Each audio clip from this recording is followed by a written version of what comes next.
ini akan ada acara lain ya Ibu ya, dari info yang saya dapatkan. Ya.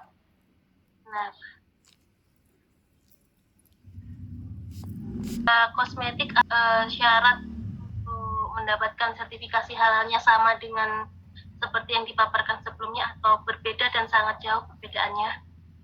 Oke, baik. Pada prinsipnya sama ya. Jadi memang bahan-bahannya itu harus bebas dari bahannya. Kalau kosmetik karena penggunaannya di luar, maka istilahnya lebih tepat adalah bebas dari bahan-bahan yang najis. Ya. Kemudian ketentuan tentang penggunaan bahan-bahan yang dibolehkan di pangan dengan kosmetika itu ada sedikit perbedaan karena ada ketentuan ya, misalnya contoh ada penggunaan bahan yang berasal dari bulu hewan misalnya ya. Nah itu untuk pangan, maka kalau misalkan ada penggunaan asam amino misalnya berasal dari bulu hewan, kemudian kalau untuk pangan maka hewannya itu harus hewan yang disembelih begitu secara syariah. Jadi harus juga penyembelihannya halal, baru kemudian mendapatkan bulunya dari bulunya itu kemudian akan didapatkan asam amino. Tetapi kalau untuk penggunaan luar, maka kita tidak harus menelusur cara penyembelihannya. Jadi cukup kita pastikan misalkan memang asalnya dari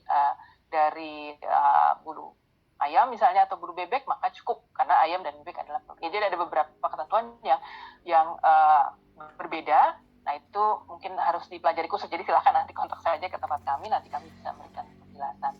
Kemudian persyaratan lain adalah persyaratan untuk tembus air. Nah ini ada persyaratan khusus untuk kosmetika karena kosmetika itu kan menutupi kulit. Nah jadi kalau ternyata sangat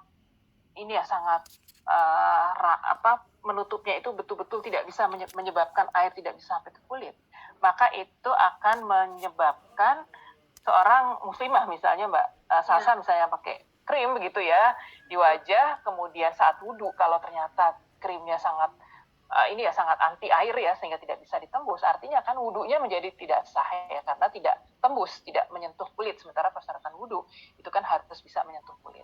Nah jadi ini salah satu persyaratan khusus untuk kosmetika, ada ketentuan juga untuk ketentuan bisa tembus air.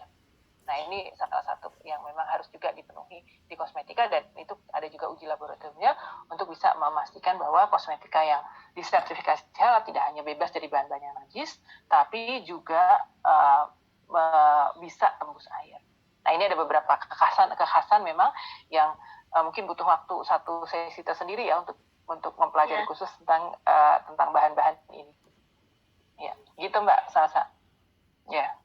Baik, baik, saya izin melanjutkan pertanyaan lagi Bu, karena terkait produk yang harus menembus kulit kosmetik tadi, bagaimana terkait produk kosmetik yang waterproof tapi dikasih tetap halal gitu, kan ada yang sebuah produk yang mengatakan waterproof tapi tidak apa-apa buat sholat masih sah dan sebagainya, seperti itu bagaimana? Kalau yang sudah sertifikasi halalnya melalui fatwa MUI, maka itu pasti harus memenuhi kriteria tembus airnya. Jadi ada proses pemeriksaan untuk memastikan bahwa memang tembus air. Jadi kalau sudah tersertifikasi halal, sudah mendapatkan fatwa dari MUI, maka itu sudah memenuhi semua Mbak. Jadi tidak hanya dari sisi bahan, tapi juga tembus airnya. Nah hanya kalau mungkin ada sertifikasi halal lain, atau misalkan apalagi kalau self-claim ya, mereka misalkan klaim sendiri menggunakan bahan-bahan yang bebas najis, tapi tembusnya bagaimana? Nah kalau yang seperti itu ya kami tidak bisa menjamin ya apakah memang betul-betul waterproof, itu betul-betul waterproof yang tidak bisa tembus air, ataukah memang istilahnya waterproof tapi masih cukup water friendly lah begitu kira-kira ya. Jadi masih harus dipastikan lagi.